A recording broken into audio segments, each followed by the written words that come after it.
எங்கள் வீட்டில் வந்து வெஜ் பிரியாணி செய்கிறாங்க. அதுக்கு வந்து நெய் ஊற்றிக்கலாம். அங்கே பாருங்க அரிசி வந்து ஆல்ரெடி ஊற வச்சுருந்தாங்க.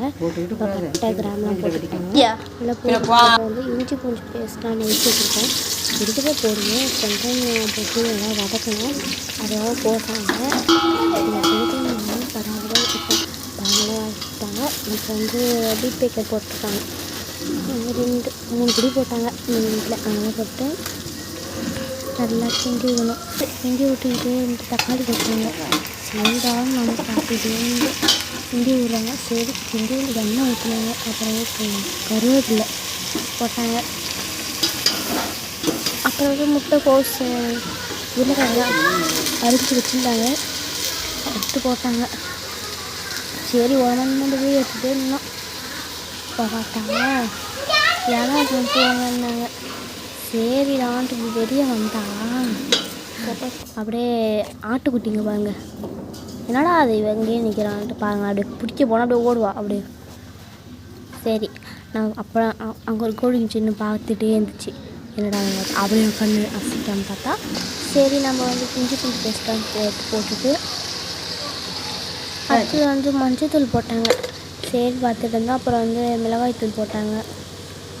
அதுக்கப்புறம் கிண்டி விட்டாங்க. கிண்டி விட்டுட்டு உப்பு போட போகிறோம் நாங்கள்.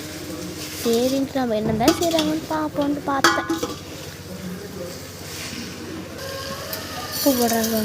உப்பு போட்டு வந்து நல்லா அந்த அரிசி அரைக்கிற கஞ்சி இருப்பாங்களா, அந்த கஞ்சி தண்ணி வந்து அந்த தண்ணியை வந்து இதில் ஊற்றுனாங்க.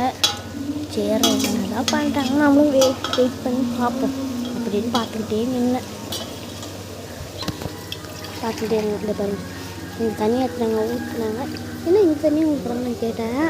அவங்க என்னங்க வந்து இதுதான் டேஸ்ட் தரும், இந்த பச்சை தண்ணி தேவை அப்படின்னாங்க.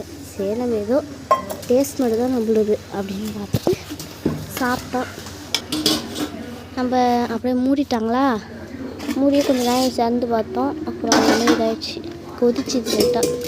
சரின்ட்டு வச்சுட்டு எங்கள் அம்மாட்ட சொன்னேன், அம்மா நான் வயலுக்கு வரேன்னு சொல்லிவிட்டு வயலுக்கு போய் இலை எடுத்துகிட்டு போனேன். போயிட்டு வரதுக்காட்டி எங்கள் அம்மா அரிசி போட்டாங்க. சரி வாங்க இலை கொட்டு போனேன். போயிட்டே இருந்தேன்.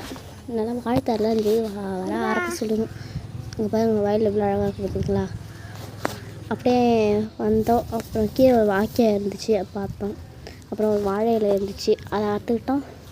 நீங்கள் இந்த மாதிரி மரத்தில் எழுதியிருக்கீங்களா உங்கள் பேரை வாழை மரத்தில்? நாங்கள் வாழை மரத்தில் ஏறி 2-3 மாதம் ஆகிடுச்சு. அப்படியே போனோமா, போயிட்டுருக்க போது வழியில் இந்த கோழி தான் ஏதோ அணவண்டாவை பார்த்த மாதிரி ஓடுது. துள்ளி துள்ளி பார்க்குறீங்களா பாருங்கள், ஓடுது பாருங்களா.